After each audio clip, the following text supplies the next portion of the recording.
'గ్యారహ్ గ్యారహ్' 8 ఎపిసోడ్స్‌తో almost 5½ hours run టైమ్‌తో జీ5లో తెలుగులో కూడా stream అవుతుంది. ఇక సబ్స్క్రైబర్స్ అందరూ సూపర్ వెబ్ సిరీస్ అన్న చూసి రివ్యూ ఇవ్వండి అని కమెంట్స్ చేయడంతో ఇక చూసా.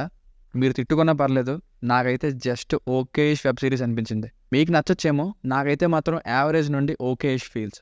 క్లియర్గా మైనస్ అండ్ ప్లస్ పాయింట్స్లో మాట్లాడుతూ అక్కడ వినండి. దీనికంటే బృందా ఎన్నో రెట్లు సూపర్ సిరీస్. ఈ 'గ్యారహ్ గ్యారహ్'లో కంటెంట్ బాగుంది కానీ చాలా చోట్ల అన్ఇంట్రెస్టింగ్గానే అనిపించింది. ఫస్ట్ 4 ఎపిసోడ్స్ బాగున్నాయి.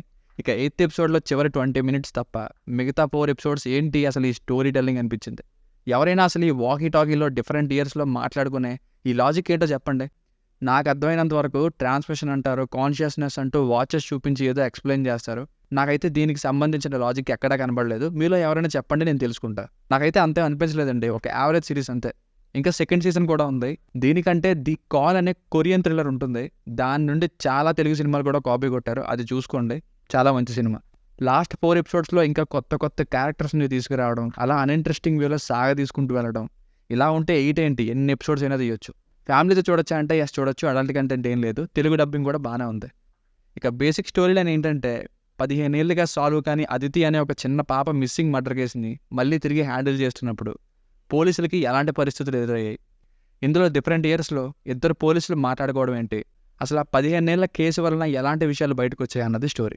ప్లస్ పాయింట్స్: పర్ఫార్మెన్సెస్ అండ్ సినిమాకి ఎక్కడ తగ్గని rich camera work and production values. అలాగే ఫిక్షనల్ కాన్సెప్ట్కి పోలీస్ ఇన్వెస్టిగేషన్కి కనెక్ట్ చేస్తూ ఫస్ట్ 4 ఎపిసోడ్స్లోనే టెన్షన్ పెట్టించే కొన్ని పోలీస్ సీన్స్, ఇంకా పోలీస్ ఇన్వెస్టిగేషన్ ప్రాసెస్, అలాగే climax in the final alias 8th ఎపిసోడ్లో.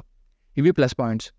మైనస్ పాయింట్స్: స్క్రిప్ట్ వర్క్ బాగుంది, బట్ సడన్గా 5th ఎపిసోడ్ నుండి కొత్త క్యారెక్టర్స్ని తీసుకొచ్చి నచ్చినట్లు అనుకూలంగా సాగ తీసుకుంటూ వెళ్ళడమే నాకు అసలు నచ్చలేదు. ఎటెటో పోయింది. ఎంత వెబ్ సిరీస్ అయినా కాసేపు స్లోగా ఉన్నా ఇంకాసేపు ఇంట్రెస్టింగ్గా ఉండాలి కదా. ఈ చివరి 4 ఎపిసోడ్స్లో అది మిస్ అయింది. అలాగే మెయిన్ కిల్లర్ కూడా ఎపిసోడ్స్ సగంలో దొరికిపోయినట్టు చూపిస్తారు. మరి ఇంకా అంతసేపు సెకండ్ సీజన్ కోసం అలా డ్రాగ్ చేసుకుంటూ వెళ్ళారు, వాళ్ళకే తెలియాలి. సైకో కిల్లర్ అంటారు, మరి ఆ కిల్లర్ ప్రెజెన్స్ నాకైతే ఏ మాత్రం భయం లేదు. ఫర్ ఎగ్జాంపుల్ రాక్షసన్ మూవీని తీసుకోండి, అదే తెలుగులో రాక్షసుడు. అందులోని క్రిస్టోఫర్ రోల్కి ఎంత భయం వేస్తుంది, అందులో సగం కూడా భయం లేదు. కిల్లర్ ఫ్లాష్ బ్యాక్ కూడా చాలా అంటే చాలా వీక్గానే ఉంది, ఫర్గెటబుల్ అనేటట్టు. ఈ శౌర్య అండ్ యుగకి కనెక్షన్ ఏంటి అనే పాయింట్ కోసమే ఉన్న లాస్ట్ 2 ఎపిసోడ్స్లో ఇంకా ఎలాగైనా బ్రదర్ని పాస్ట్ నుండి బతికించుకోవాలంటారు, సడన్గా అమ్మాయి కిడ్నాప్ డ్రామాకి షిఫ్ట్ అవుతుంది. సెకండ్ సీజన్లో టచ్ చేస్తారేమో.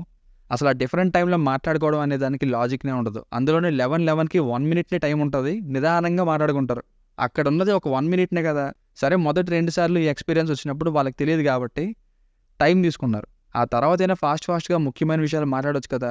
లాస్ట్ ఫోన్ కాల్లో అయితే నేను బాధపడుతున్నాను ఆగరా అన్నట్టు ఉంటుంది. జంబుడ్ వేలో ఉండే స్క్రీన్ ప్లే కొంతవరకు పర్లేదు, కానీ కొన్ని చోట్ల ఎందుకు ఇంత కాంప్లికేట్ చేయడం అక్కర్లేని విధంగా అనిపించింది. సో ఫైనల్గా సిరీస్కి వర్డిక్ట్ ఏంటంటే, నా వరకు స్టార్టింగ్ 4 ఎపిసోడ్స్ క్లైమాక్స్ బాగుంది, కానీ మిగతా సిరీస్ అంతా కూడా ఎంత జాగ్రత్తగా ఫాలో అయినా కూడా అన్ఇంట్రెస్టింగ్గానే అనిపించిందండి. It's an okay series. దీనికి రేటింగ్ వచ్చేసి ఇది నా ఒపీనియన్ 2.75. మీకు కనుక నా వర్క్ నచ్చినట్లయితే మరిన్ని రివ్యూస్ కోసం మన ఛానల్ని సబ్స్క్రైబ్ చేసుకోండి. Thank you.